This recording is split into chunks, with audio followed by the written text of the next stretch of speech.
and gentlemen, welcome to a TruthENTFilms.com presentation. We are aware, awoke, alive. We exist to bring you a fresh perspective on today's hot button issues.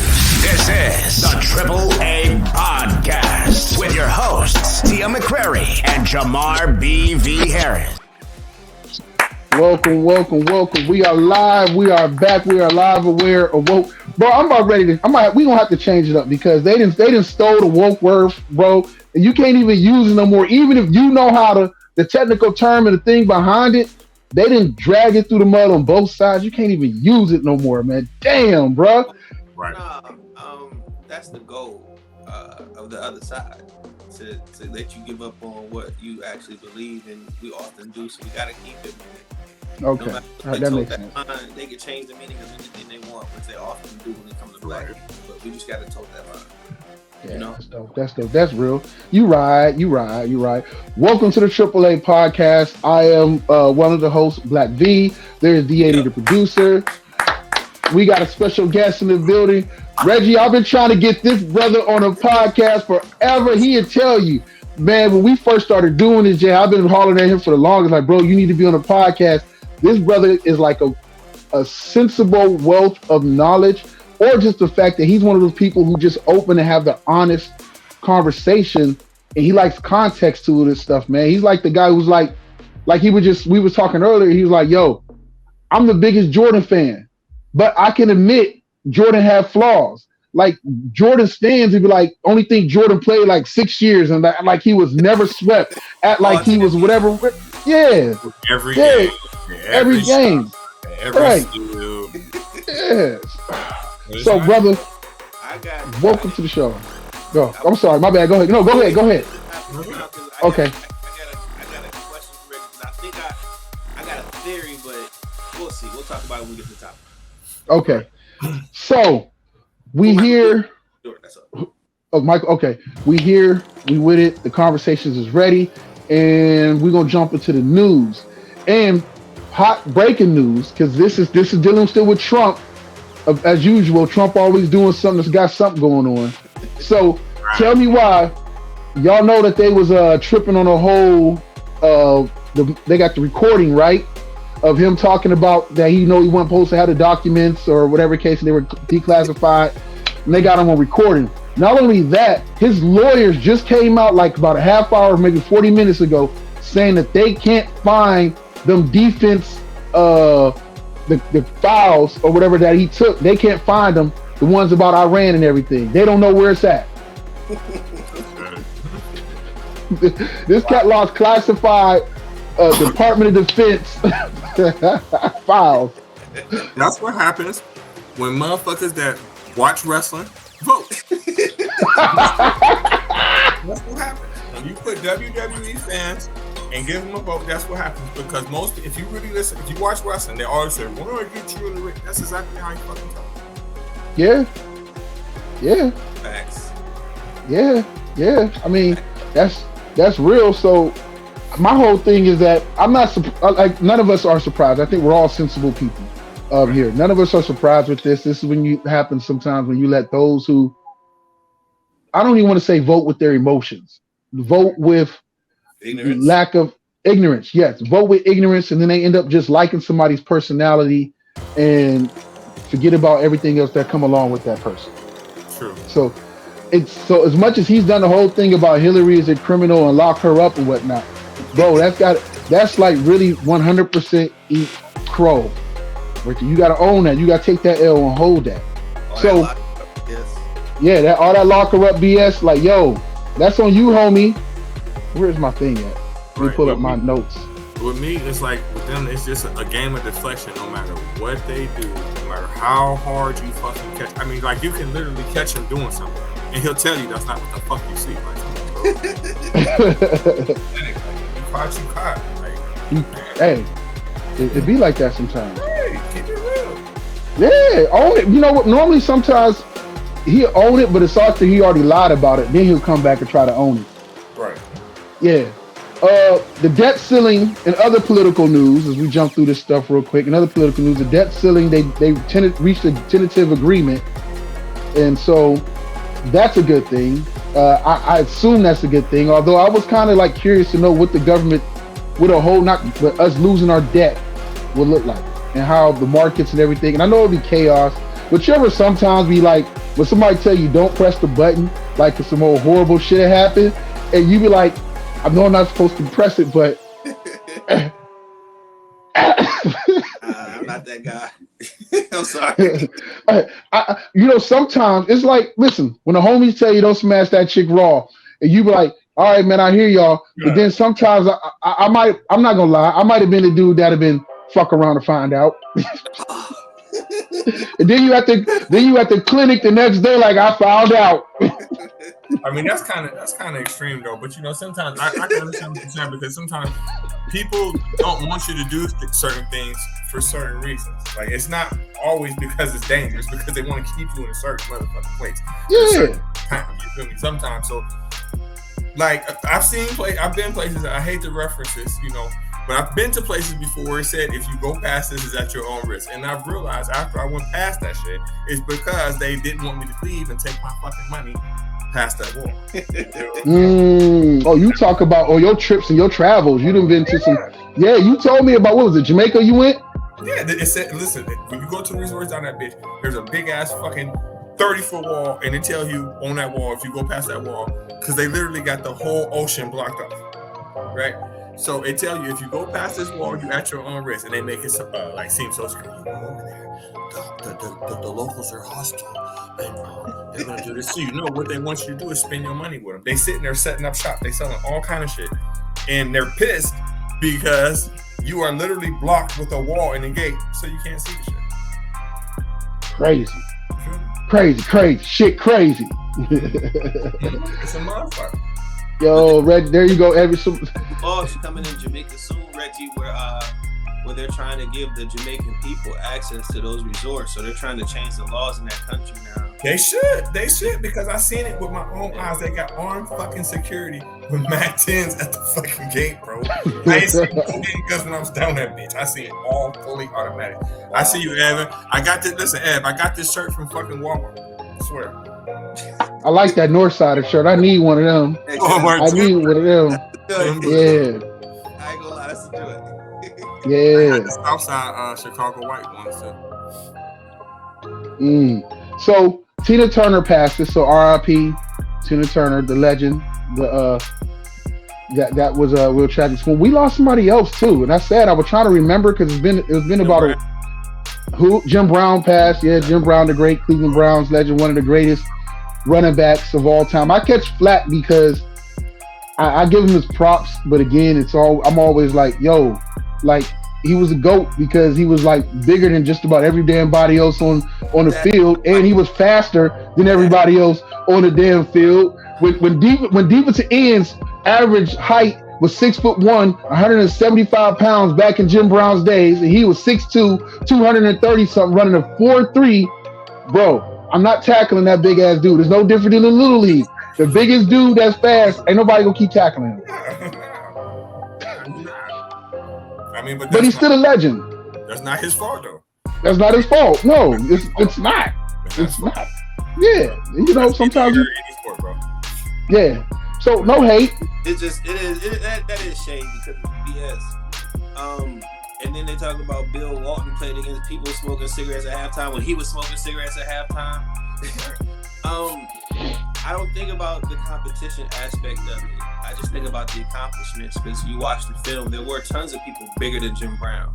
I mean, just watch the film, but it doesn't matter. He had the talent. He did what he did. That's it. There's no, it's nothing. He's just talented. There's nothing really to argue, to be honest with you, man. He's just the GOAT. Now, my issue with Jim Brown would be domestic violence. Now, to me, I don't hold him as a hero. I'm sorry. I just don't. I think he's the greatest of all time in football, but as a person, sorry. You do that. I wasn't even aware. Oh, yeah. Hey, bro, he done came to our school all the times for a mayor I can. You ain't know he was beating open. I know when I shook that motherfucker hand, it felt like he was beating on my ass. He was hand all bigger than my knife. Damn. Yeah, so no, I don't knock any of his accomplishments on the field, man. But when it comes off the field, I don't have nothing for him. Okay, I can respect that. I mean, I can, again, with context, he did have a very strong domestic violence past. At the same time, he had a very strong program with giving back to the community and helping youth. So I don't think one erases the other, but I think it's all about telling the complete story. Yeah. So I will leave it at that and leave it to go ahead. I'm sorry. Well, I'll bring it back to the Tina Turner thing, to be honest with you. There you go. There you go. She was at a young age, she was one of my heroes. You know what I'm saying? When around the time when What's Love Got to Do With It came out, like the film, like I didn't know Tina Turner growing up. I know my mom listened to her shit, but I didn't know her. So my mom purposely took us to see that movie because she was going through domestic violence herself. So she was looking for her own strength and purpose. And when I watched it and I'm seeing what's going on in I think I'm maybe 12 at the time. I'm seeing what's going on with our lives and how we on the run, living from house to house, running from this dude, you know what I'm saying? Her getting beat and all this kind of crazy stuff.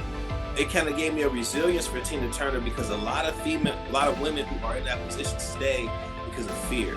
And with her, literally millions of dollars on the line, like your whole life, like I hate to say it like this, but this guy took your virginity. He introduced you to everything you've ever known in the world. So to take that power back and to leave that man, I mean, that was powerful to me. Time out though. I've heard some new revelations about that because what you said is exactly how I felt my whole life until about 2 weeks ago. I don't know if this motherfucker's in his right mind or not. But Judge Joe Brown says she's a fuck. Listen, this is what he said verbatim. And the only way you can say this verbatim is if you know what it means. He said that she's a fucking gorilla pimp. What? I'm a gorilla on a hoe. Dig that. She's a violent gorilla pimp, is what he said. He said, listen, he completely fucking Ike Turner. He completely defended him. Completely. He's like, listen. He was like, he's like, I know what y'all say about him doing this and the picture that y'all portray of Tina being this, that, and the third. He said, I'm telling you, matter of fact. I think he may have said she was either St. Louis or either St. Louis or Memphis. Listen, I may be wrong on that, but what else I'm saying is true. He said she's a violent gorilla pimp known for shooting shit and pistol whipping shit. So all them ass whippings that she was catching, the face she was catching, I've heard, I wasn't there, clearly I wasn't born, but I've heard she passed them out too. Oh God, ass joke. Oh, so they was that toxic couple that really wasn't beatings, it was fighting. They used that toxic couple that be fighting each other, like where you be verbatim. She's a gorilla pimp. Damn. How the fuck do he know how do he even know what that is? That's some Project Patch. Dig that. My Mac, think you ain't know. He ain't know. That's why when I see that, I'm like, he would know. He would know. Yeah, so sorry about that. I hit the wrong button. He would. Who am I to tell Joe Brown he wrong or right? Right. I wasn't there, but that's where. Damn, gorilla pimp. That you're right, bro. All I did was think about Project Pat the minute you said that in that song. I was like, damn. Saying it over and over and over. I'm like, oh, okay, he knows what the fuck he's like. He's, because at first, to me, Judge Joe Brown is not the same person he was 10 years ago. But when he kept saying that shit over and over and over again, he reminded me, yeah, I got some sense, bro. Straight up. Damn. Man, I'm gonna call your mama up. That's a no. It's a no. Yo. Never let go. Run, you'll get beat to the floor. We do not condone violence against women on this platform. I'm not saying if she got some ass whoopings from Ike, she deserved it because she was beating on the next bitch. I ain't saying that. I mean, the next prostitute or whatever. We're just giving context to a situation. What I'm saying is, he said, matter of fact, that she's a violent. Yeah, I never heard that about Tina Turner. Tina Turner out here, gorilla. Project Pat made that song about her. He said it this week. Dig that. Yeah. Google it. Trust me. I wish. I have my thing right now. Hey, what up, Miguel? You hear me, huh? Yo, shout out. Go ahead. Go ahead. I'm about to say shout out to Miguel. He's supposed to be coming to the town late tonight, and we're gonna be in the studio tomorrow. So it's gonna be epic. It's gonna be classic. I'm gonna be just sitting here.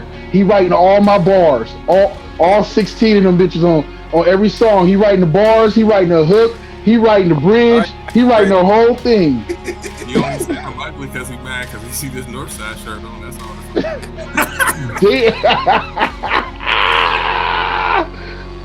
You hear me, huh? Real quick, Elon Musk, Twitter went from being valued at 44 billion to now it's an estimated value of about 15 billion. I want to know how do you drop the bag like that? And that's a big ass bag to drop. Yeah. So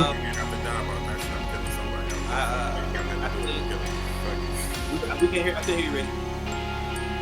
I said if I'm him, I'm killing somebody about that money. I don't give a fuck if you ain't got nothing to do with it or not. I lose that much money, somebody trying to fuck it. I think he may have learned that the more he talks, the more money they lose. So I think him backing off the gas and letting a woman take over the company is the best thing for him. I don't know, man. I just look at Twitter and I see what Elon's doing, and he wanted to be his personal playground, and he thought he could make money off his personal playground. And he's going in reverse because he's an idiot when it comes to actually trying to create social networks and do social things. That's not his strong suit. no, But when you're a billionaire, you think you can do everything, and apparently that's not true. So it's his fault. The whole thing is his fault. I learned a lot about Elon, and I used to be very ignorant and used to almost root for him. I just think he was a genius guy because you see this guy who owns Tesla, and in your mind you're thinking, but he's a hustler in every sense of the word. But what I learned is I had to go back and learn the actual history of Tesla, and then learn that how he came in, and then the way he maneuvered and got the guy and kind of they kind of pitted themselves against each other too. But the way he kind of rode that and used that to go a more or less strong arm and get it from off those dudes. So it's a lot of times when people think of Tesla and these cars and everything else, Elon Musk is not the guy creating the technology himself. That's not his strong suit. He's not the technological genius in that manner. He's a businessman, and he knows how to sometimes seize opportunities, and he knows how to market. Can I tell you what his business is? His business, and this is why he's spelling at Twitter. It's not why, but this is part of the reason he's spelling. His business is to evaluate companies and to pull or take from, not pull, but raise or lower the value of those companies based off of either buying stocks for the company, or partnering the company with somebody else, or buying shares of the company and selling off those shares to increase the value. So he's basically a marketing. He's a numbers guy. Yeah, marketing. Yeah. But again, if I had that wherewithal, I would think I could do the same with Twitter. And he's learning the hard way that you can't, because he's dealing with actual people. When you're dealing with employees, when you own companies, it's different because they got to do what you say. But when you're dealing with people, they can take their little blue check mark and go home. And he not used to that. Yeah. That's dope. So, was there anything else in the news you wanted to hit on, Reg or Jay, before we jump into sports? Well, I got something, if y'all don't mind me sharing. This is kind of serious, so I'm gonna try to be serious when I say it. I'm gonna read this thing. So the FBI, whose headquarters in Cleveland, by the way, I don't know if y'all knew that. Yeah, the FBI has now gotten involved because since the beginning of 2023, 27 missing children have been reported in the city of Cleveland. These can be abductions, these can be runaways. Nobody knows what the situation is. All I know is we have 27 families who are calling and asking for where their children are at, and can't nobody do nothing. So the FBI this week said they're gonna get involved and try to help CPD locate these kids. So that was in the news today, man. So just giving some awareness to that. Just prayers up for those families. Don't know what's going on. I don't know. And I know Cleveland's a high place for sex trafficking. So I'm praying for that situation. But whatever it is, man, we got to resolve it because that's some bullshit to have 27 families hurting for their kids in 1 year. Not a whole year. Not a murder rate. What 6 months into the year? Yeah, that's crazy. You know what's worse? Let me tell you what's worse than everything that you just said. The fact that you're the first person to talk about that shit, and I sit on the phone and media and all that shit. I ain't never heard no shit like that, and that's wow. It's crazy, man. It's wild. But I just wanted to throw that out there so we can move on. But I did want to say it. Okay, Reggie, you said there was something you wanted to talk about too. No, not nothing that I can particularly think of that's like in like local news or nothing like that. Now, no, not nothing I can really think of right off the top of my head. Well, you want to okay, go ahead. Yeah, there you go. Border. You want to talk about the border situation? We can talk about that. Tell it. Say it, bro. Listen, I got a friend, and listen, I wish she was here. I actually seen her earlier. Like, people are under the impression, and you have to be fucking stupid to even think this. Once I said, people are under the impression nowadays that the reason why people can come across the border is because in the past, okay, what's this? 23. So in the past couple years, that Biden has all of a sudden been letting people come through. I just with a person right now that is from El Paso, Texas. And so she's a Mexican-American person. And she will tell you, this is what she told me the other day. I've always known this shit, but I've never really like spoke on it. But she told me that when she was a kid, right? She said that her and her father used to swim across the Rio Grande River to go to parties and shit. Like, oh, okay, yeah, cuz I'm gonna come over here. I'm gonna swim to your crib a little bit later. Come through. Go back home whenever they're ready. She said, people, listen, she said it's been like that since the beginning of time. She said anybody at any time can literally go over there and come back at any fucking time they want to. And people are under the impression that this is all new. People stupid. Yeah, you got a lot of them that do it. That just they'll go across for work. They just go across for work and still live in Mexico. A lot of them don't even want to live in the U.S. Most of them, because it's too fucking expensive to stay here. They'll come over here, get their little bit of bread, and go the fuck back home. I didn't know that. That's deep. Wow. What's the problem? Why do people think that there's some imaginary something that's stopping these people from getting there? Why do people think that there's enough human beings to stop them? Fox News. Fox News, and the other part of it is just overall ignorance because it's a lot of people who don't live in that area or that region don't care, so they don't care to actually do the research. So when they hear about it, they just accept what's told to them and they roll with that. Yeah, bro. When they start talking about the border and the border wall and understanding what's actually going on, my thought process went to fuck about the people they're trying to stop getting in. Let's talk about the fact of being able to put people in a position of stopping them from getting out. I feel more caged in if you put up a wall compared to worried about motherfuckers coming across. You know, hold up, wait. You know something I thought about this week that had not, like, I didn't think about this conversation, but do you know? And I don't have the actual figures, but I know I'm close. Do you know? More drugs are passed through the United States of America by UPS, USPS, and what's the other one, FedEx, than the drug cartels bring in combined. If you're talking about cocaine, yes, that's a factual statement. It is crystal. Well, yeah. I shouldn't say this because this is snitching. But let me tell you how cocaine really gets here. Go for it. Yeah. I mean, Puerto Ricans number one, and Dominican. I'm gonna tell you how. The reason why it comes, has nothing to do with race. The reason why is because Puerto Rico is a part of the United States. So the moment that it gets on the Puerto Rico, it don't gotta go through customs no more. The end. That's all you gotta do. Now, if we're talking about the Dominicans, right? All they do is swallow it. Damn. All I is I did a little bit of research because way back in the day, time frame included, I had a partner named Ant, friend of mine, and he used to get his packages through UPS. And I never thought about it. I mean, I don't care. You do what you think. You know what I'm saying? Like, as long as we cool, we rock. But he would, I got a package. Yeah, I'll be back in a couple days. Okay, I'll holla, whatever. But he was getting this, for maybe about 10 years, pretty much. Running all through the Cleveland streets. I don't remember where he got the package from. I don't know. I just know he got it. I never, that wasn't the thing. I wasn't like, well, who sent that to you? Did you sign for it? But I saw it with my own eyes, but I never put two and two together. That's how they get it. Now, oh my gosh! Like the postman bring it to your door. You don't know. Yo, that's how they get it. That's how.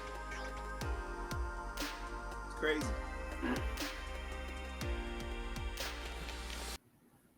And most of this shit that we're talking about, again, I tell people this all the time: public service announcements. If you think that what we're saying is a lie, Google it.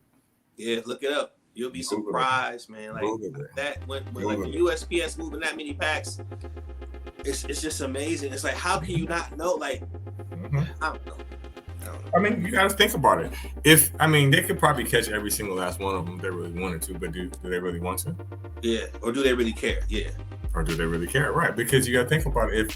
If they stop certain things, certain people are not going to have jobs. A lot of people are not going to have jobs. Check. Good point. Mike. Yeah, I can hear you. Okay, making sure. I got a phone call, and every time I get a phone call, I always cuss my Bluetooth mic out. I hate it. Hate it with a passion. I can hear you. News. So in the news. No, sports. We going into sports. Sports. Talk about sports. Ja Morant. Did you hear about what Adam Silver said today? I didn't hear his exact words, but I know. They about to basically after the finals, they're gonna announce his suspension, and they talk about hitting him hard, like hard. I'm thinking he gonna get like at least more than 25 games. Now, did somebody say Ja Morant? Yeah.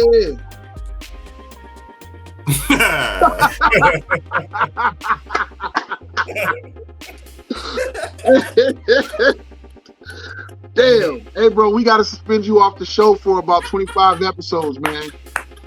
You're a danger and a detriment to all the kids whose parents let their asses watch the show. You're a bad influence. Forget the fact that Reggie's smoking over there. That's not the issue. We just all bad. We just all bad. I mean, I'm drinking, but this is tea, I think. Water. I can't function without it.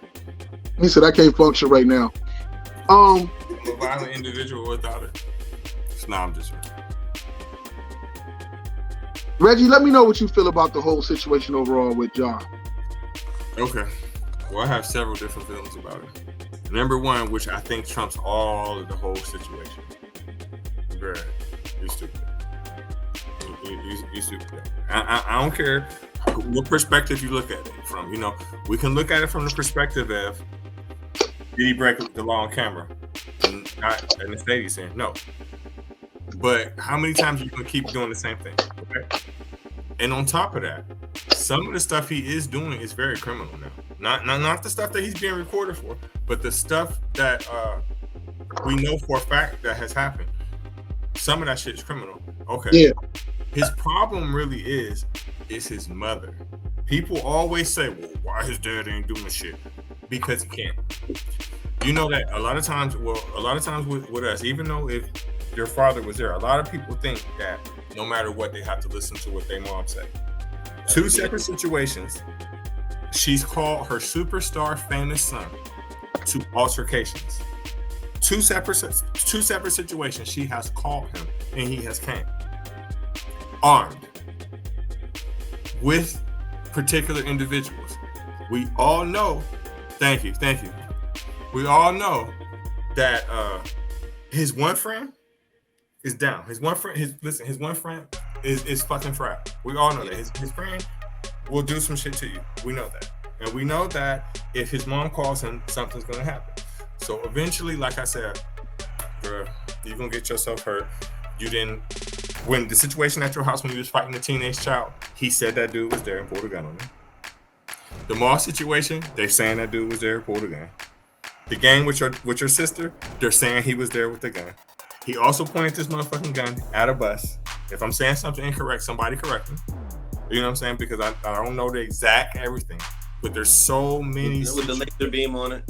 Yes. Why are you coming with the blicky all the time, bruh? Don't you realize who you are?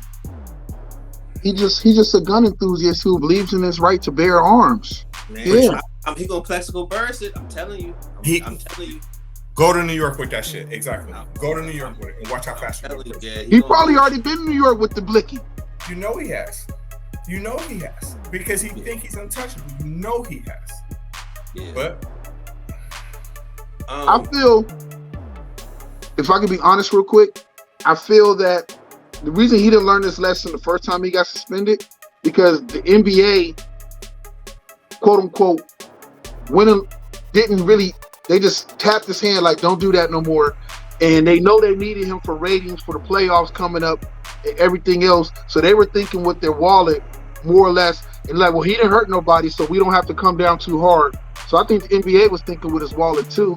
And so it came back to bite him in the ass because a week, not even a week, he went like to 2 days of some type of therapy or whatever the case.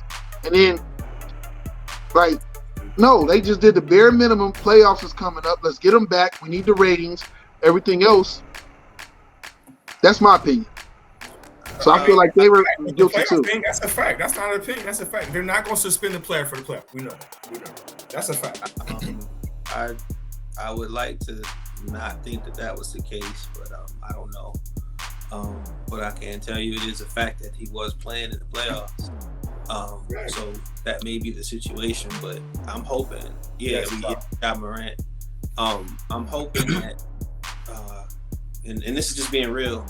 I'm not really worried about Ja's money because I think he already lost over maybe $100 million because he can't get that new deal. So to me, I think it's gonna have to rock bottom out.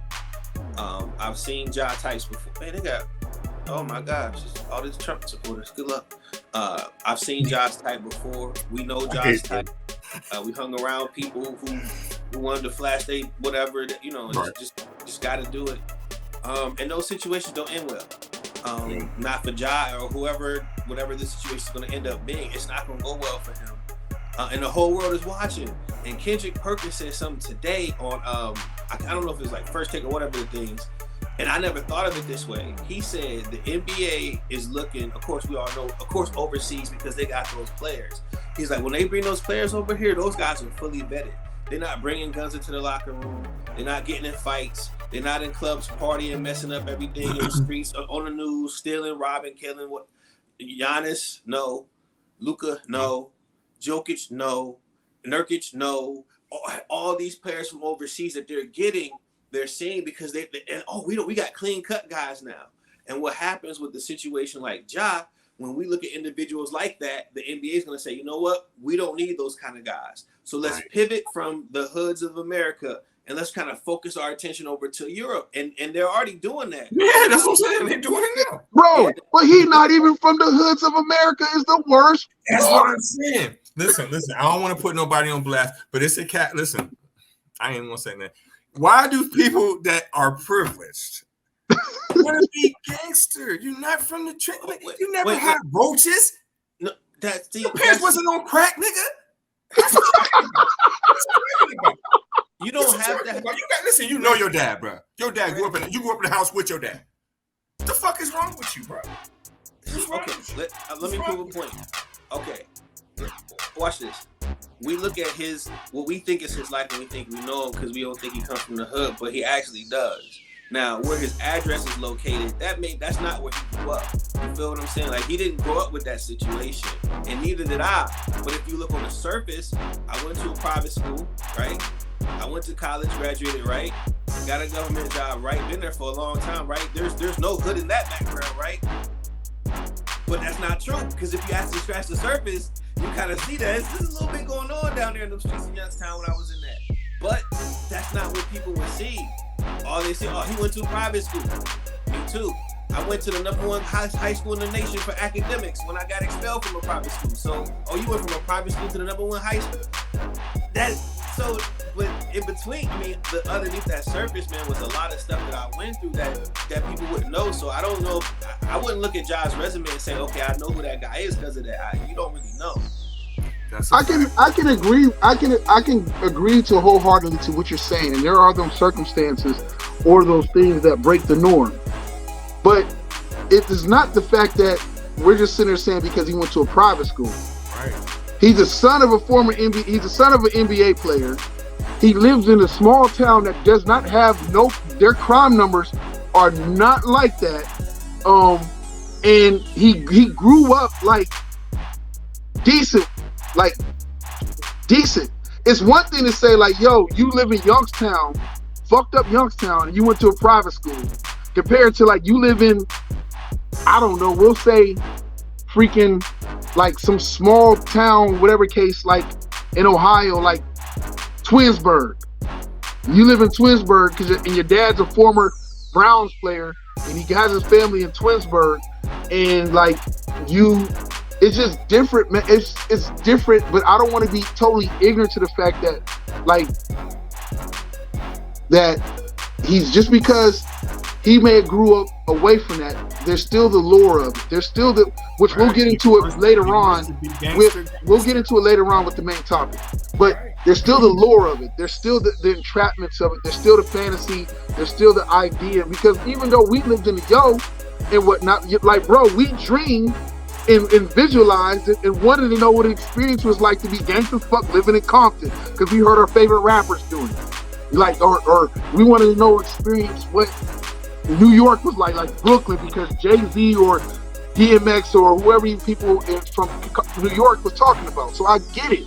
And it's easy to fall into that entrapment, to fantasize and want to live that life. Like, to me, if I'm being honest and real, and we're gonna jump off of it, but the best thing I can say is like moving to Columbus earlier in the early 2000s and seeing Columbus and coming from Youngstown, my mind stayed at that time, and today is different than yesterday there now, but my mind state was like, bro, like it's kids in Reynoldsburg, like Westerville, all these places, these suburbs, and these cats is bro, our own cousin Dallas, like 2-parent home, parents both got bomb-ass jobs at Chase and everything else, and Dallas wasn't, but a kid who lived in the same neighborhood as other kids, bro, they watched BET, and they were so busy trying to emulate what they seen, emulate that lifestyle.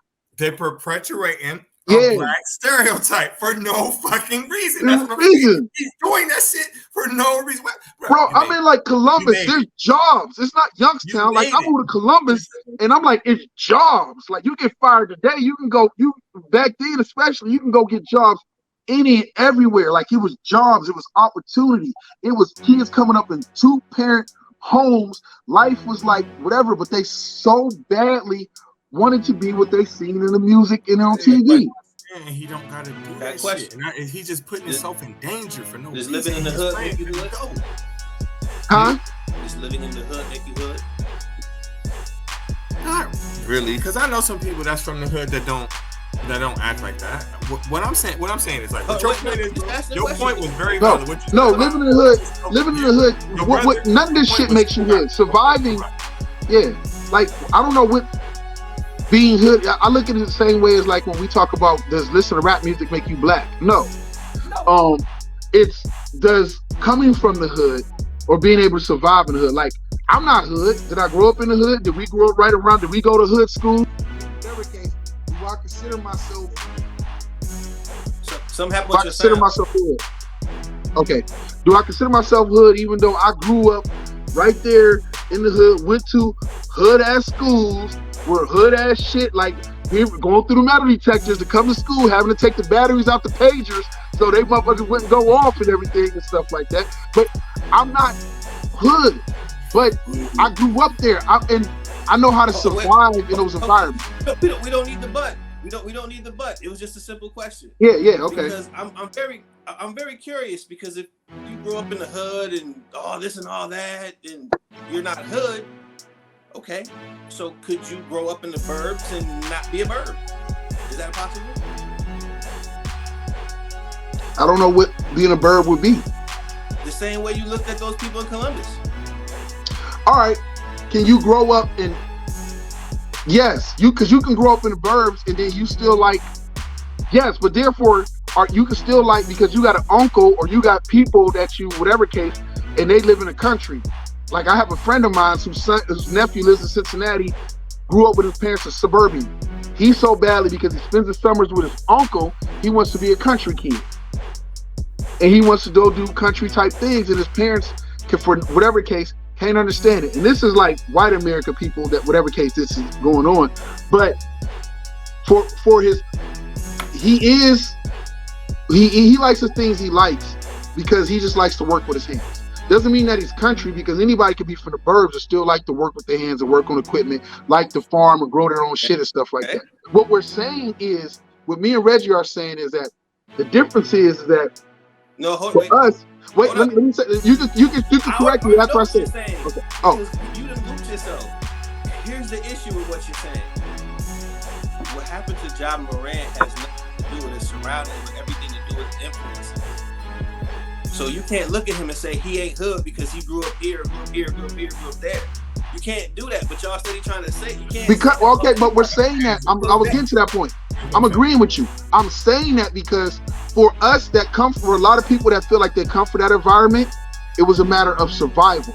It wasn't because we wanted to be influenced. It wasn't because we heard a couple of rap songs. It was like, it was like survival. The mind state of having to change up how you act, interact, or knowing when you're somewhere and having to leave, or knowing that even when you go to school and you got classmates that's getting popped by other niggas that's classmates and y'all done all grew up together and you done seen some shit, or this person right here is a sucker and he a bitch ass nigga, but now he carry a gun, so you can't sit there when he go to pop shit and talk to you when you out beforehand, and you realize you can't sit there and pop off back at him because there's a chance you would get shot.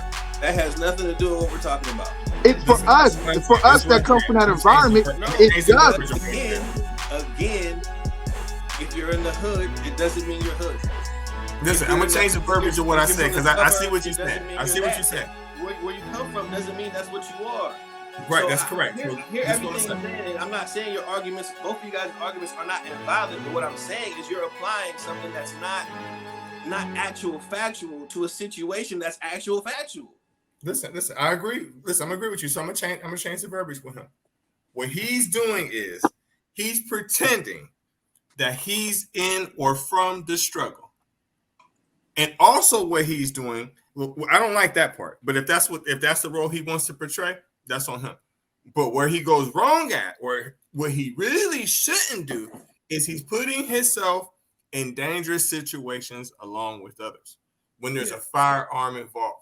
Yeah. It's not that he's just saying, I got this gun on me. Now, listen, it's his constitutional right and everybody's constitutional right to possess a firearm. It is. But where he goes wrong at and why he's going to get suspended is because he's letting his friend and other people influence his activity. He's pointing the gun at him. You see what I'm saying? You're pointing the gun at people. So we can always say that, well, if the white man did it, it wouldn't be such an issue. Because at the end of the day, some of the issues that we're saying that he's done is not illegal. But the illegal things that he is doing is with that same fucking gun. I can promise you. Because every situation where people are saying he's hitting them, it's a gun there too. And that's where he can miss me at. He can miss me with that gun. I'm not trying to excuse his behavior. I wasn't trying to excuse. I see what you're doing, bro. I see what you're saying. I see what you're saying. Yeah. Don't blame that shit on the hood or black culture. I feel you. That's him being whatever influence it is that he had gone through growing up, coming out or whatever. Right. And that's his own fault, man.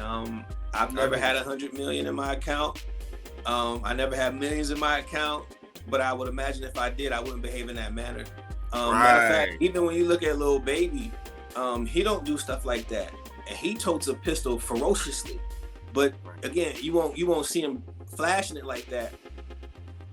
And so sometimes I think that maybe if it's not the influence of popular culture or rap culture or whatever, what if there could be a positive influence that could have that same impact on them? But I hate to say it, but I think it's too late. But I would like to think he could turn, but I just don't feel like he is. I hope he can. I think nobody wants to see. I don't even think the NBA wants to see him fail, regardless of the fact that the NBA running around and trying to bring all these foreign players or whatever case in. They know that the big bucks still lie with the Allen Iversons of the NBA, the Ja Morants of the NBA. Because regardless of not just Black America relating to it, like white America and other people, hell, even foreigners, there's a reason why Ja Morant's popularity is what it is. There's a reason why Giannis is a bigger player or should be a bigger player or whatever case, but the interest, the excitement for Ja Morant is bigger than Giannis or Kawhi. Well, I will say this. That's great in theory, right? But when you look at a situation to where this great young African-American ball player can make my franchise millions or make us lose millions, I would like to say they would err on the side of caution that they're not.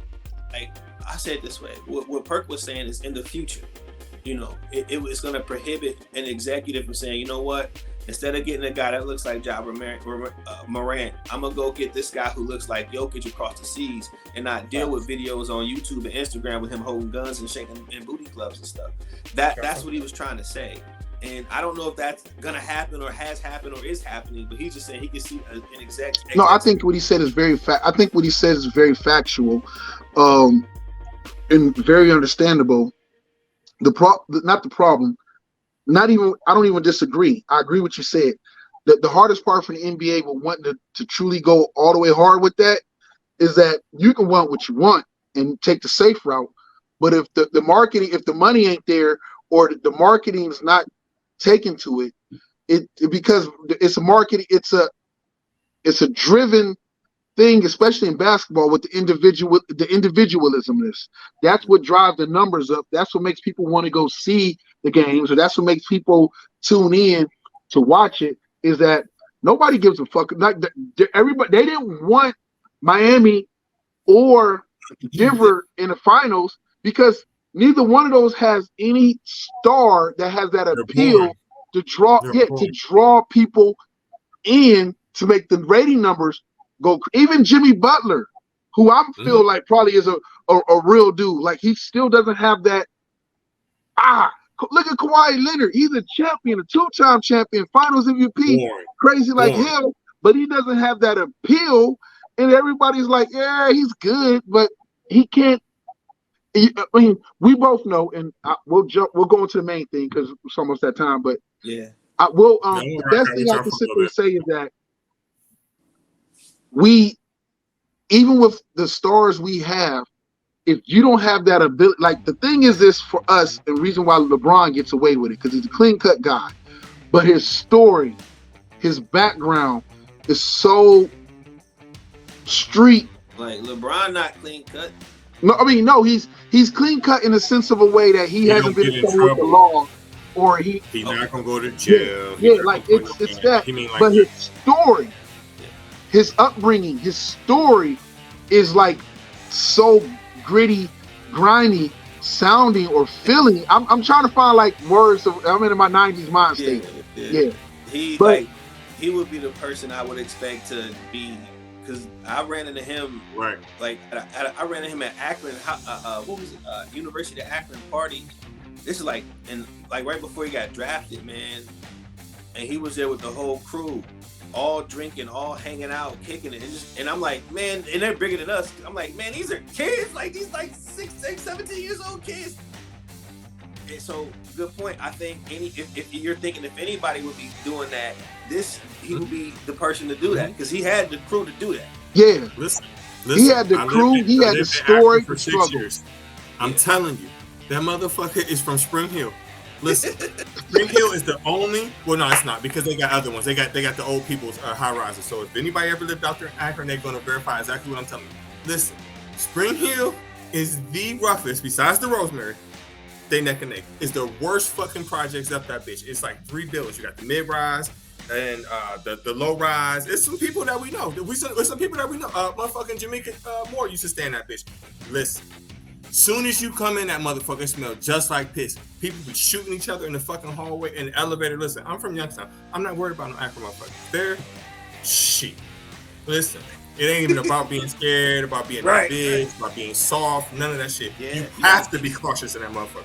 You have to. The motherfuckers will rob that shit out your ass. Listen, they got this store. I swear to God, they got this store called Roush's. If you've been there, you know what I'm talking about. They got this store called Roush's that's right down the hill from where this motherfucker's from, right? Listen, if you go, it's like a red and white type store. If you go to this fucking store, behind the fucking store, The niggas said they got their own big A's. Listen, no, it's not like big A's. It's clean. I mean, it's dirty. I mean, it's dirty like red and white. Listen, behind Roush's, right? They sell everything. They sell pussy. They sell shots. They sell crack, heroin. Listen, wide open. As soon as if you go behind that store, you know what it is. It's like a dead end motherfucker street. Listen. I'm telling you. For him to come from that situation, and to be who he is amazing. I'm telling you. And the only way you know is if you fucking stay up there. I'm telling you. You have to see it with your own eyes. Akron's no joke, man. People think it's no joke. It's no joke.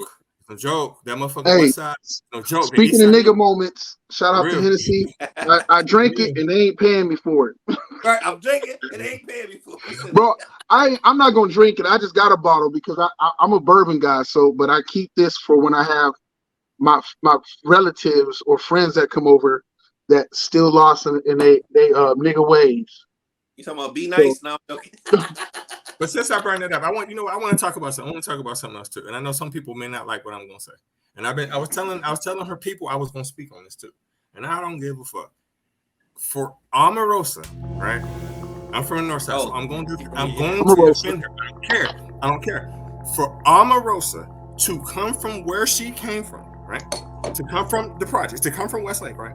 To the fucking White House, listen, is remarkable. Is fucking remarkable. The odds of that happening. Listen, you got a better chance of hitting the Powerball tonight. I'm telling you. Bro, I respect her. From here, you don't know that. Yeah. Bro, I respect her just like I respect anybody else that's surviving the yoke. Me too. Don't tell me. People need to stop. Don't tell me to celebrate.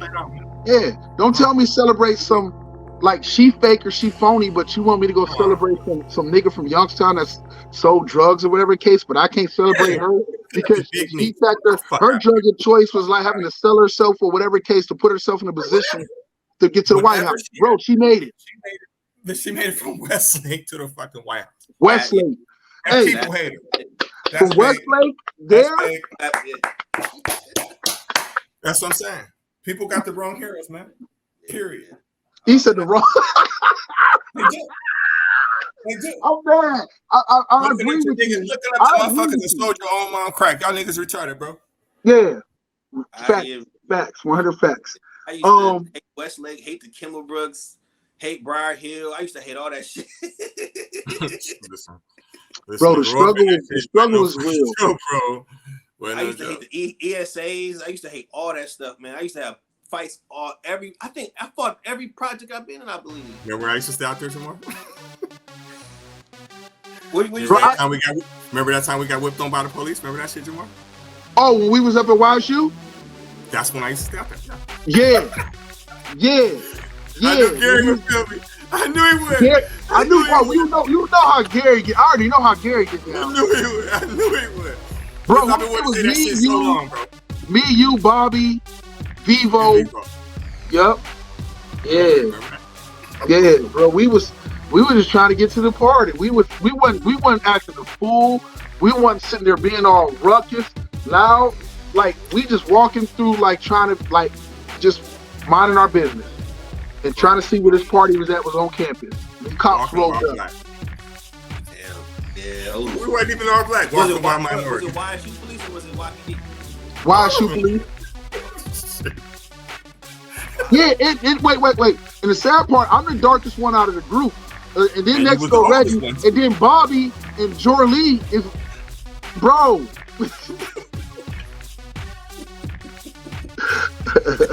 You see, I'm talking shit now. I'm talking shit that day too. Yo, hey, real quick, while Gary watching, Jay, I don't know if you remember Gary, but we used to lunchtime monitor him When he was elementary. I remember him, Adonis, Him, Adonis, yeah, all them, yeah. What up, young Gary? So, yo, let's jump into this main topic while we got a few minutes because I know Reggie got to take off. I got to take off. Yanni got to take off. I need to ask Reggie what is something we talked about at the beginning of the show? Yeah, I forgot you did say that shit. I wanted to ask, Jamar, you remember? What'd you say? At the beginning of the show, y'all had said. Oh, you said it was something you about to say about Michael Jordan. But context matters. Okay, Michael Jordan. We were talking about being able to be honest when you're talking about.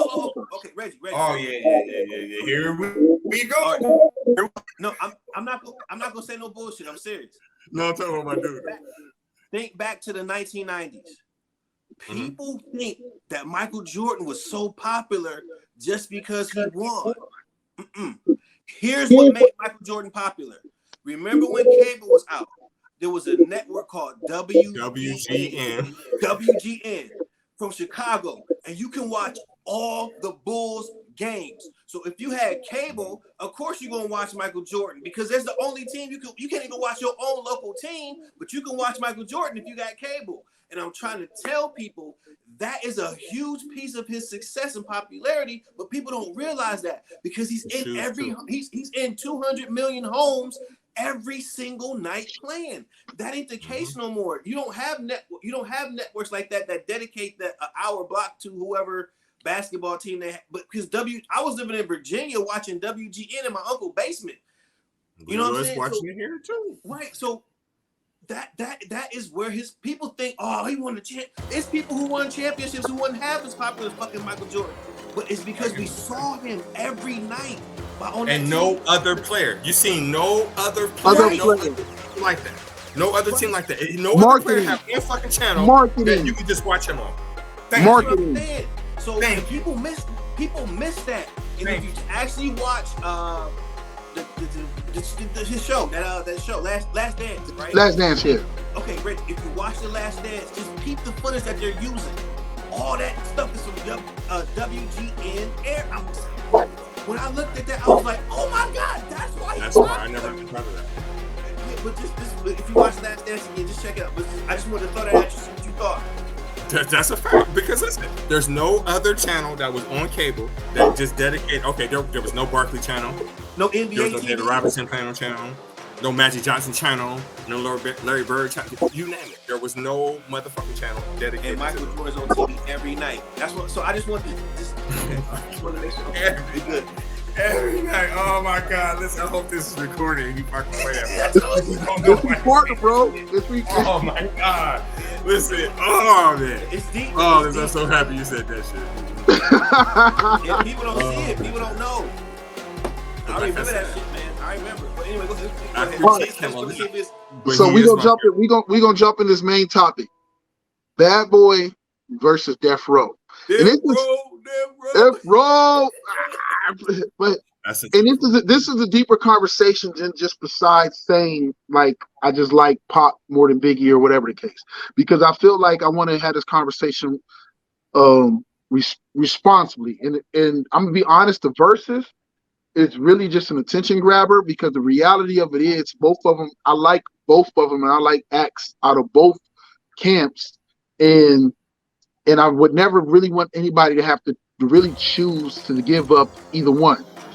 But I want to start off, and I'm gonna ask Reggie since he's our guest.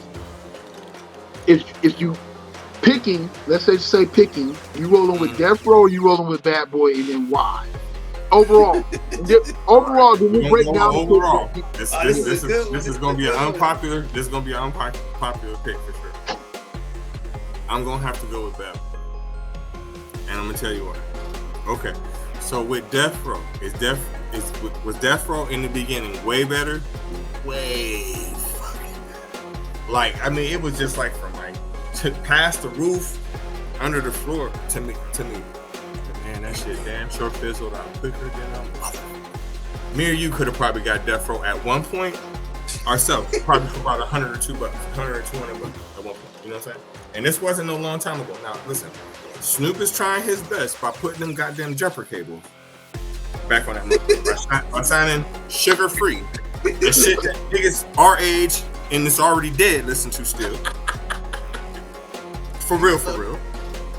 And I ain't trying to say that bad. Yeah, man, you be breaking hearts with your breakdowns, bro. God, listen. I ain't ain't trying to say that Bad Boy right now is impactful in the game or nothing like that. I'm not saying that.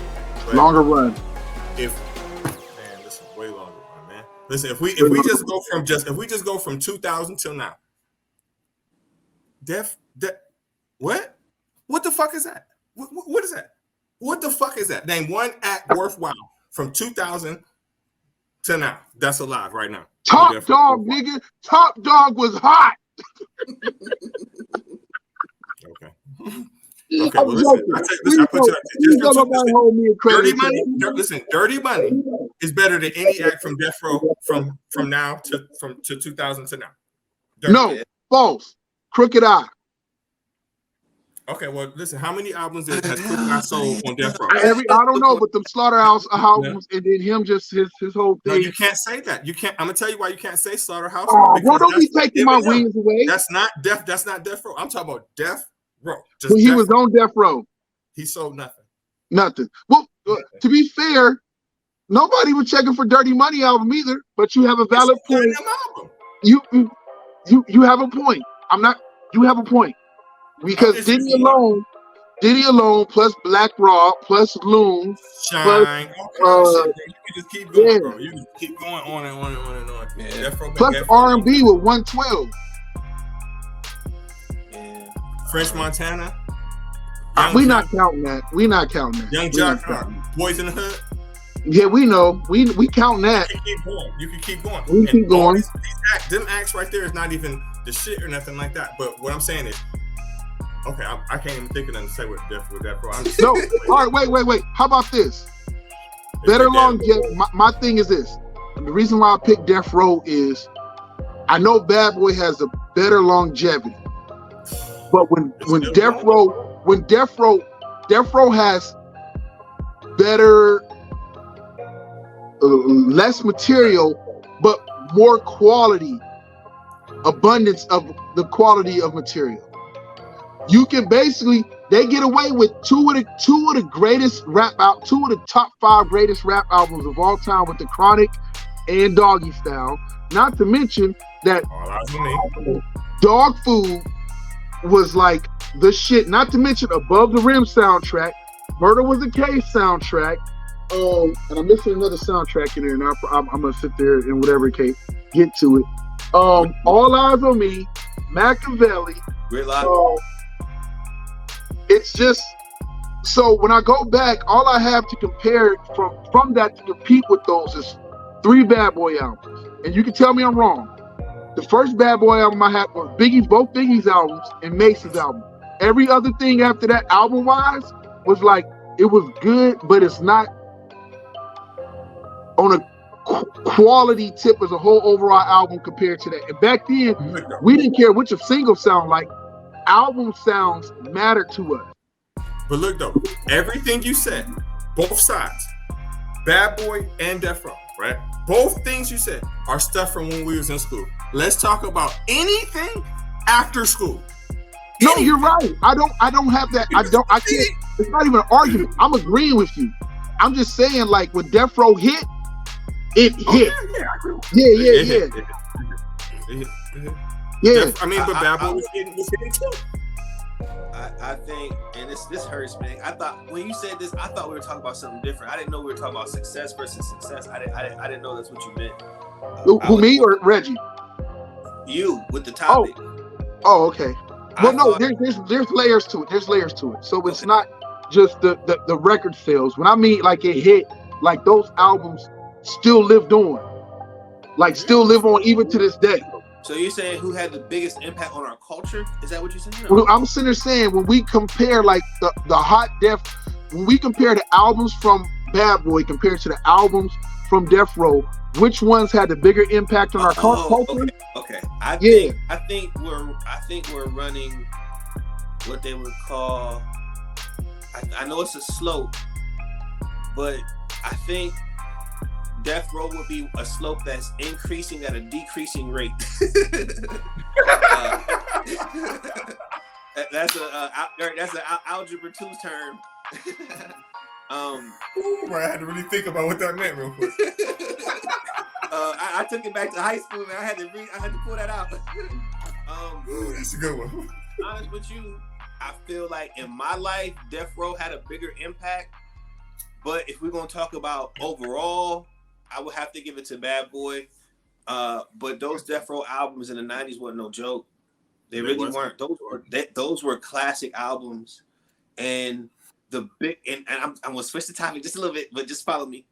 The biggest crime in hip hop history is that you have one individual on, I think, 4 classic hip hop records. No other individual has ever done this, featured on all these records, and has never sold an album.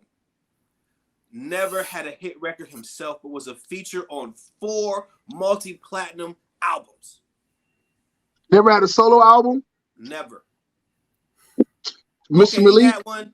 Mr. Malik? It didn't get released. Commercially. It was Sam Snead?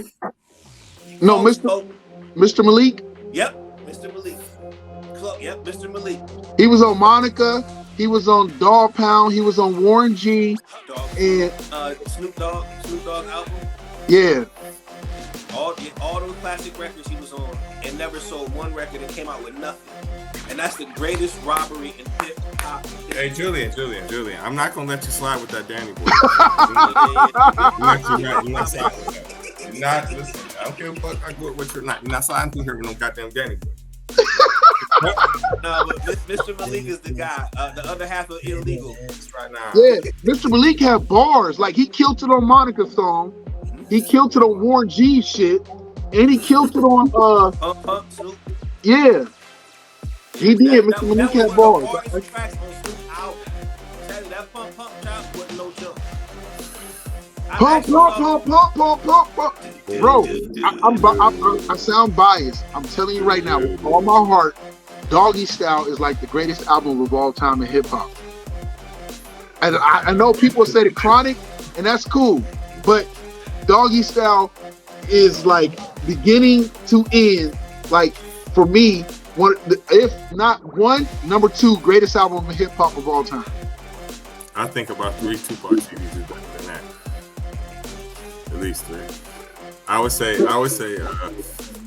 I'm not gonna lie, and I'm a Snoop supporter, so it just hurts me to even do this. But I can't put that above a few albums that I have and I love that Doggy Food album, man. If I still had that bootleg tape I bought from Save More for $5, I still play that shit because I love that album. But that's a couple albums above it. But I feel what you're saying though. It's worthy. It's an argument. It's in the argument. And people can feel different. When I say that, like, bro, he beat DMX ass basically with Doggy Style alone. He came out hard. I ain't gonna lie. Snoop was the hottest motherfucking rapper when that SNOOP.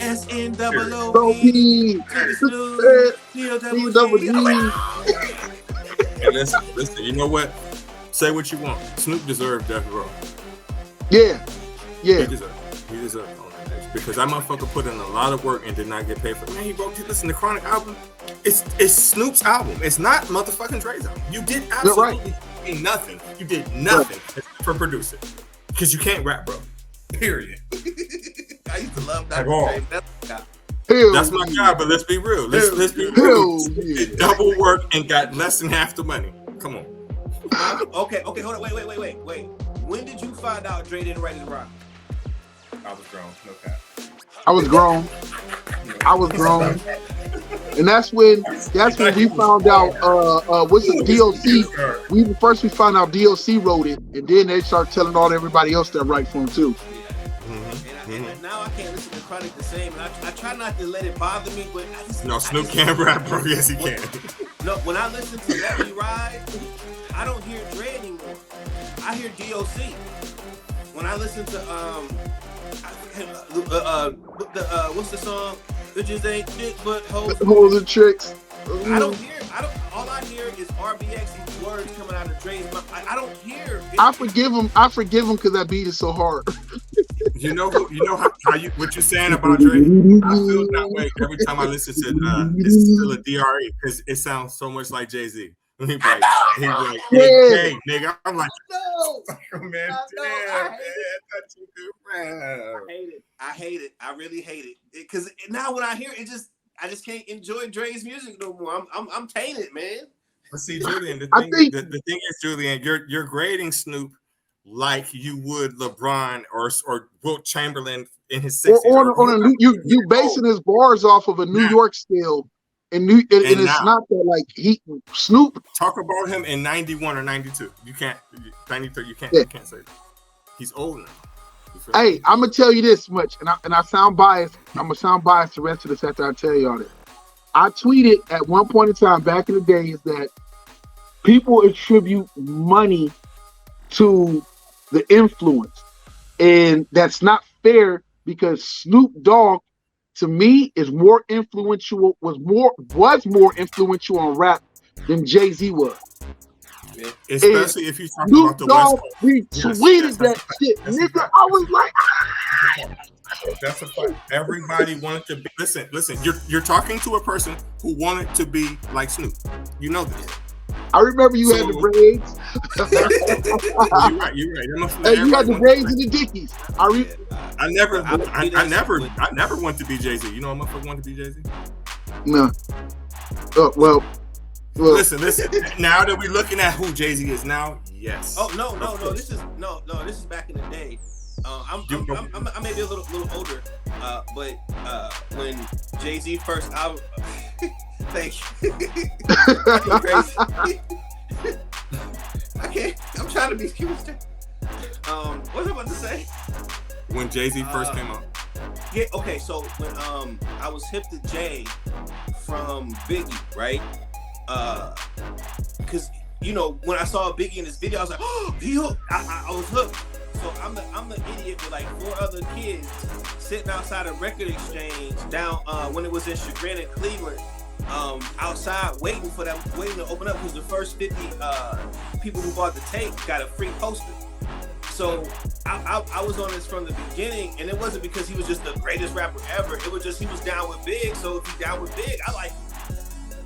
But I've become like I just been a fan ever since. But I would imagine that when Snoop first album came out, there wasn't 10 people outside waiting for the CD. There might have been 100,000. Right. Especially out here, we talk about Youngstown, But that's what I'm saying. So I recognize that Snoop's impact is way bigger. But I would tell you the truth: if you in the game and you listen to Jay, them words resonate. You know what I'm saying? Listen, if you was out there living that life, I get it. It's kind of to what you're saying that you have to realize that you're a little bit older. So when all that shit came out, I was 12, 13, 14 years old. Yeah. What Jay-Z was talking about, I did not understand at the time. Yeah. I didn't know what the fuck he was talking about. Now. Well, I wouldn't have either, but I was trying to sell crack at 12. You know what I'm saying? Right. I didn't fully understand. I didn't understand how hard he really was stunting on people, what he was telling. Like, you know what I'm saying? To me, people always want to say, Volume 1 to me is the best album by him. Because to me, he's really telling you directly what's on his mind, and he's telling you, you're weak. You feel me? Yeah. But I didn't get it at the time. You know what I'm saying? So Snoop was catchy. He wasn't ready. Like that. Jay-Z is not like that. You have to be smart to know what the fuck he's talking about, and you gotta realize. All right, okay. So let me ask both of y'all this question. We'll go, since Reggie's the guest, we'll ask him first. Name me your favorite Death Row album, and then name me your favorite Bad Boy album. Good question. This is unpopular. Shine's album is my favorite Bad Boy album. When it came out, I did listen. It's the same thing with Jay-Z. I didn't know what the fuck he was talking about. Go back and listen to it now. Listen, I got hip to him right about 12 years ago. To me, the sweetest album is that. Is he the best artist from there? No. Is he better than Biggie? No. I get what you're saying. I get what you're saying from an album perspective. That's my favorite album. Is that Shine album, and the reason why is because Not only is he spitting, I love the beats. It's very Caribbean. Yeah, those beats was very, clean. very. He's fucking spitting on clean. fucking reggae beats. That shit's sweet as fuck. So that's my favorite. That's my favorite Death Row. Biggie, obviously. I mean, excuse me. Damn time. Fucking goddamn Denny's got me talking stupid. But Bad Boy. Bad That was Boy, your Bad Boy. Right. Now, Death Row, I'm going to have to go with Machiavelli. You said Machiavelli? Mm-hmm. I can respect that. Mm-hmm. Yeah, no doubt. All right, bro. Okay, for Bad Boy, yeah. I had to say Ready to Die. This is not a popular opinion, but I didn't really like Life After Death all like that. Okay, I'm gonna say something, and I'm gonna just say it, and people know I'm right. People know I'm right, but they would never admit I'm right. But I know I'm right because I was there before Biggie died. In the DC area where I was growing up, right? That Maryland, DC, and Virginia, that Nova area, right? They released what's the Sicker Than Your Average, Papa Twist, Cabbage Off. Instinct, niggas don't. Yeah. They released it before it came because that's Biggie, yeah. Right. At the first day, well, we got the new Biggie exclusive. It's coming up. Everybody's hyped. Man, they played it at 10 o'clock at night, right? Mm-hmm. Number one song for one day. And then after that, nobody won. It didn't hit like that. Actually, there's no single on there that really hit like that. Because nobody really liked it. But because he died. Yeah, a month later he died. Then all of a sudden, it's like, oh my gosh. Hypnotized, that what it was. Yeah, hypnotized to this, bro. Bro, you're 100% right because like Hypnotized hit, and I was like, it wasn't that deal. It really wasn't. But when he died, it just made that whole thing that much more special. But yeah, I was telling y'all, if he would have stayed alive, he wouldn't have had the number one album maybe for a week because he didn't have the number one song in DC, and that's his stopping ground. Like he talk about DC in every album because they love him. But do you hear what he's saying though? On that shit, do you hear him directly talking to Tupac? What he's telling? And you don't think he's listen? Which song? Which song? Are you talking about the album period? Somebody kills you. He's talking to him. No. He's not saying the album wasn't hard. He's just saying that what he's saying is that he's not saying the album wasn't hard because I do love that album. That's like my second favorite Bad Boy album, right? What he is saying is that if it wasn't for his death, that album wouldn't have been just as impactful as it was because it lacked that hit that was like whatever. That's a fact. And they released some other tracks. There's two ways of looking at that. Tupac 2. So you trying to tell me that at least half the records wasn't so because he died? Machiavelli? Toss it up probably would have did. What you say about Pac? What you say, Reggie? You don't think that his death drastically helped his record sales? Because it definitely did. No, that's not what I'm talking about. I'm not talking about helping sales or anything. I'm just talking about the natural reaction from music, from hearing your natural reaction from hearing a record and liking or disliking that record. People wasn't liking Hypnotized. It felt before he died when they pre-released it. This is before the video came out. It was supposed to, because normally what happens is in DC when they 95.5 and 93.9, they get the stuff early and they pump it. So by the time your video come out, you are number one in the DMV, and that means you're going to be number one up and down the Eastern Coast because they follow that lead. Now I'm trying to tell you, and this is not talking about his death boosted the sales. Okay, great, that is a fact. But what I'm trying to say is just on the natural reaction of liking music. Nobody was feeling it like that. And Hypnotized it wasn't like that, yeah. And but listen though. I was waiting for the next song to come out. Like, okay, I know he's gonna have something, but that's cool. But this ain't. You don't think that's biased in a way? What do you? No, he's East Coast. He's East Coast level. No. Where's Tupac really from? New York. Okay. Wait. He Baltimore.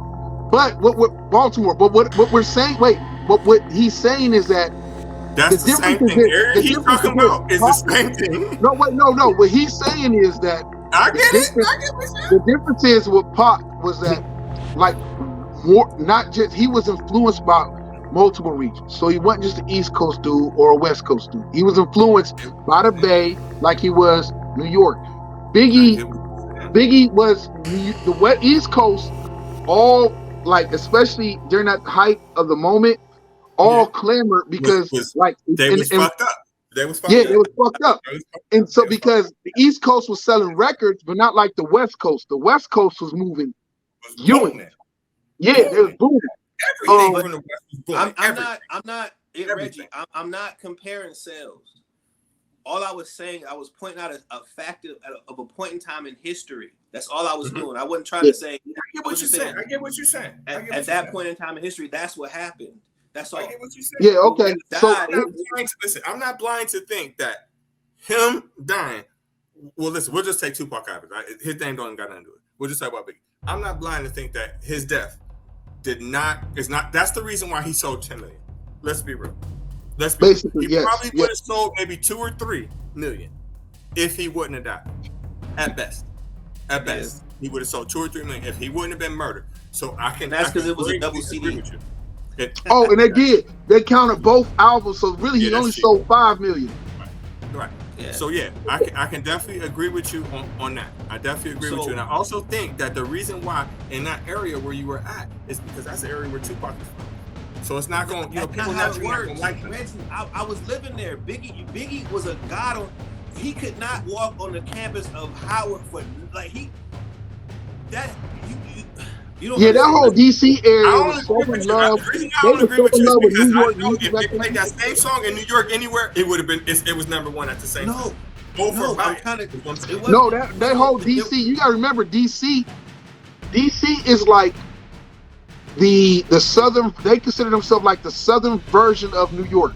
I get it. The go-go. Woodbridge, all that shit. Woodbridge. I know what y'all talking about. My family from there. Yeah, okay, well, all right. So let's jump to the next part because we'll be on this because it's so dope. Okay. What's your Death Row album? Oh, Death Row album. It has to be Dog Food. Woo! I love that album. It has to be Dog Food. Even though I do like Doggy Style better, but I play Dog Food way more. God damn, nigga. That's my shit, nigga. You said this. You took the words out my mouth. I'm Machiavelli now that you said that. I'm pissed now. I'm just saying, man. Have you ever put Dog Food in 2/16s? Man, no, but I would want to though. It's sound. No, seriously, Reggie. It's sound because I've done this for long. I've had sound system just about every car I had. It sounds on that album that you can't hear if you play it on a Walkman, or you need to. Daz, he put like little sounds. Daz is Superfly because Superfly don't get the credit for the helping produce on it, and Dr. Dre took credit from both Daz and Superfly for that album. But it was Superfly did a lot of the keys on that album. But I thought because if you ever listen to a Pump, he put some like it sounds in there that you don't even know what it is. Yeah, Dr. Dre did that. Dr. Dre came in and put the little. That's what Daz said. Words of Daz. He said him and Superfly will make the beats, right?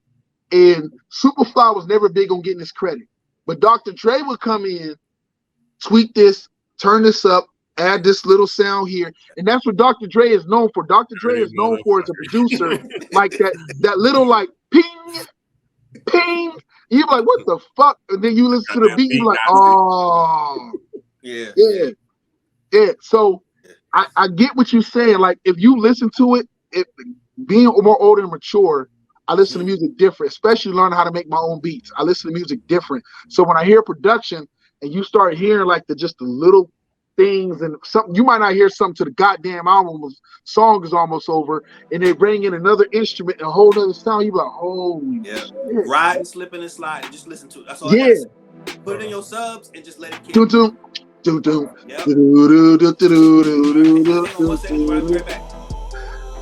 It's a wait. I'll be right back, Jamar. All right. Okay. So on that album, Reggie, because we both that's honestly, I think Doggy Style is. But that's my favorite album from Death Row, and I can't skip a song. I mean, I used to. Maybe only song I skipped was before Let's Play House. I don't like to dream about getting paid. I like That might have been the only song I might have fast forwarded through because that was tape deck going into CD time. But other than that, man, listen to that shit with Jurley Vivo so many motherfucking times, man. I don't know what to do. Jurley, shout out to Jurley. Shout out to Jurley. And Jurley still ain't. Oasis is closed, but Jurley still ain't allowed in the motherfucker. Listen, this motherfucker. Listen, I swear on everything. This motherfucker put them out of business personally. Yeah. Listen, we was in honors classes in the 8th grade together, right? So I mean, we in breakfast, every fucking thing together. Like, you know, after a while, you get tired of seeing motherfucker. But listen, every goddamn day, that motherfucker will come with some new goddamn tapes from Oasis, tearing their mouth off. I don't know how the fuck he was doing that shit. He got me Illmatic. Damn, he was doing it from 91. Bro, this dude got me Dog Food album and he got me Immature's album because Jorley used to love his R&B. Play that bullshit in that Sundance he was riding around. I remember that shit. Yeah, he did have the Plymouth Sundance. I had one too. We used to call it the can opener. It's crazy, man. Oh, because he put all that chrome on it? You remember that? Listen, one day, right, we used to play the Juvenile League together, right? I think it was like our junior or senior. I think it was our senior, right? It was a whole bunch of snow on the ground. This when I stayed in Bright Hill. So wait, was you with him when he crashed it? No, he was coming to my house because he was coming down fucking Burlington. Down the hill.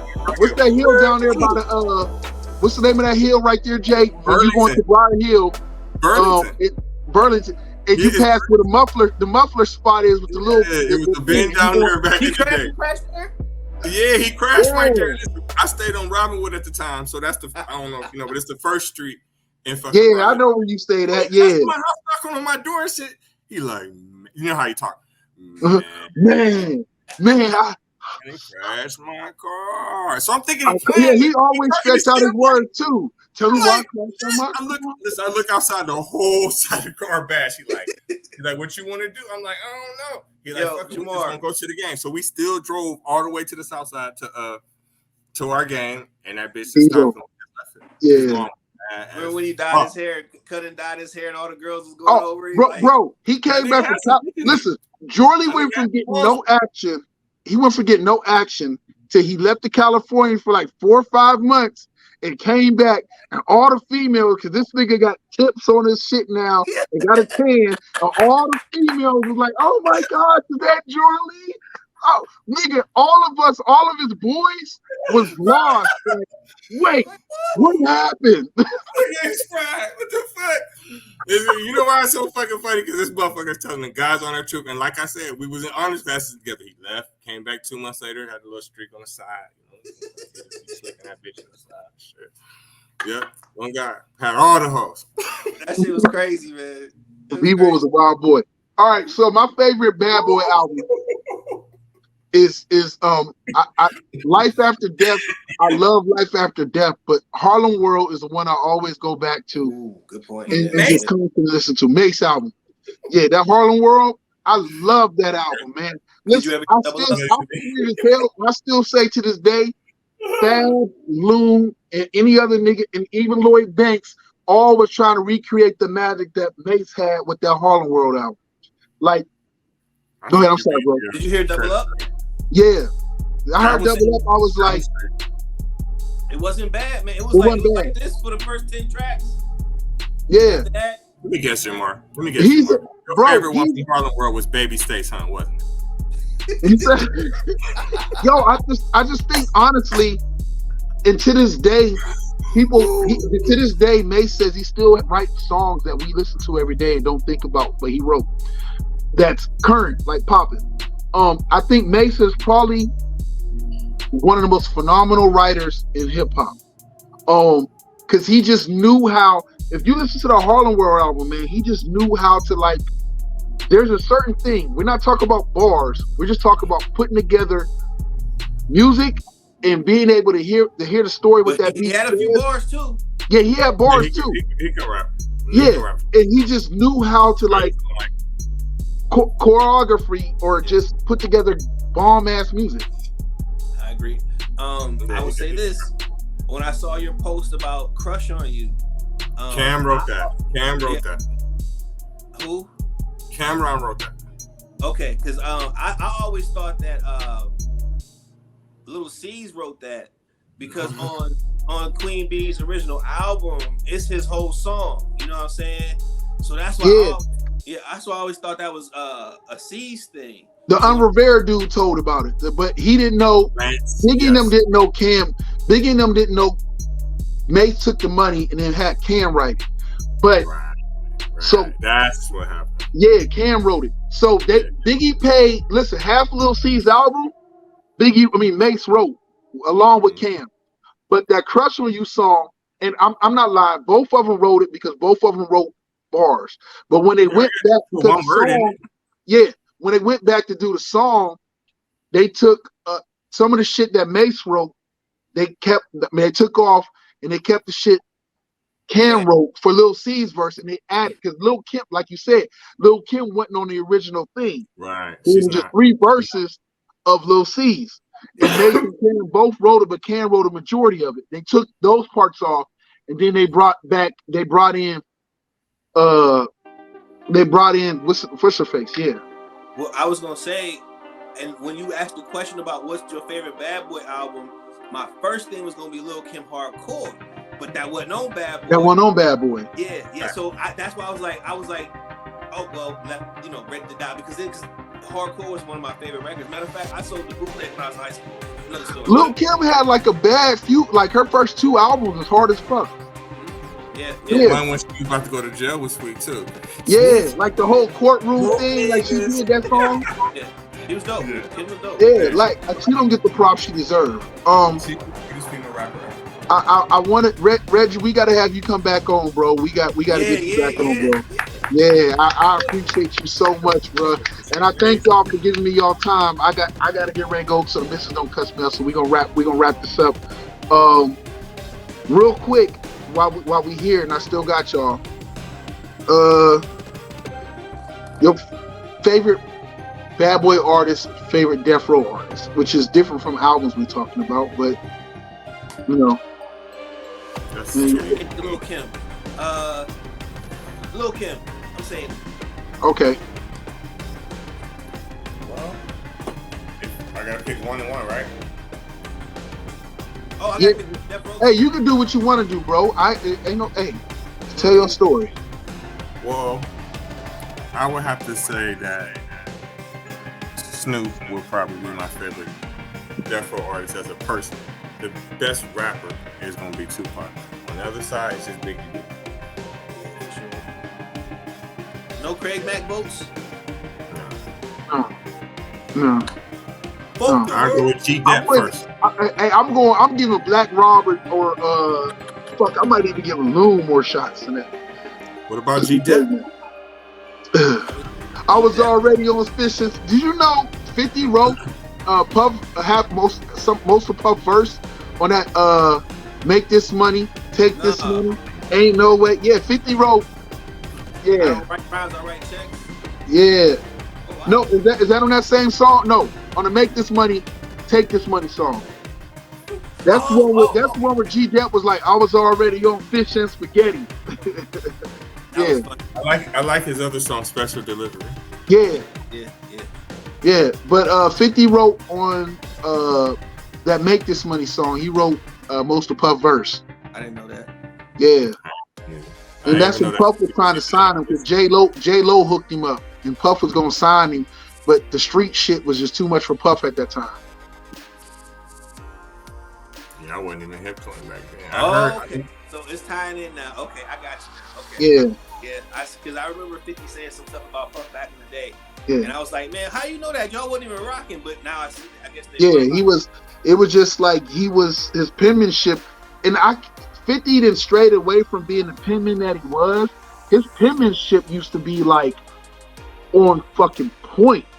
Like he used to could write some shit. I used to be like, damn, 50. I mean, and that's what he's doing now. There's no harder artist when it comes to mixtape. Was nothing. Yeah. So Weezy, Lil Wayne, Love You to Death. You wasn't beating 50 in no mixtape game. Sorry. No. He got some competition now. He got Boosie, even though I'm not the biggest Boosie fan. Boosie, Wayne, Gucci. Yeah. Nah, not seeing 50. Not seeing 50 when it came to mixtape. Yeah. Gucci. No, not even Gucci. He's still doing it. No, they are. But what I'm sitting there saying with 50's mixtapes did at that time They were was better. like They were better. they were like, because he was taking the original songs, Right. but yeah, and that's what Killer. I basically agree. all them niggas you talking about started doing the 50 thing. Wayne started doing the I 50 thing. Yeah, Because what's Is that that one you, girl that was the radio host? What was her name? Angie Martinez. Yeah, because his version of her song is better than her. Way better. Oh yeah. Hey, when he did the Tony song, "You Should Be Here," I was like, this I ain't nigga even is here. wow. You should be here with me, man. I'm about to have to Google that And right then now. when he did, bro, when I heard "I Smell Pussy," I was like, I'm done. Yeah, that was the best. Yeah. Is that you, John? I smell. Is that you, Todd? Hey, better yet, I know we about to end this, but I still think his better bar is one of my favorite bars from 50 is this. You're never gonna sell Mitsubishi Tie and Crack Chow. No. Have you ever heard 50 Cent song called Problem Child? Yeah. That shit's sweet. That shit is fucking sweet. That shit is motherfucking sweet. I be still listening to that. Yo. I like to brave like niggas jumped me because they couldn't beat me 1-on-1. 50 was the Bars. Yo, this is a AAA Productions / Truth Entertainment Films. I am Black V. That is Reg. That is D80, aka the producer, the man behind the scenes. Be on the lookout for more content, Reg. We gonna get, bro. I'm kidnapping you. We getting you on all kind of material, bro. I'm ready. I'm down for that shit too. Yeah, bro. Bro, it was dope. It was organic, and I had fun, bro. Your opinions are appreciated, valued. Your conversation is real, and you provide context and realness to it. I respect that, appreciate that. We want to thank y'all for listening. In the words of Russell Simmons back on Def Comedy Jam, God bless y'all. Good night.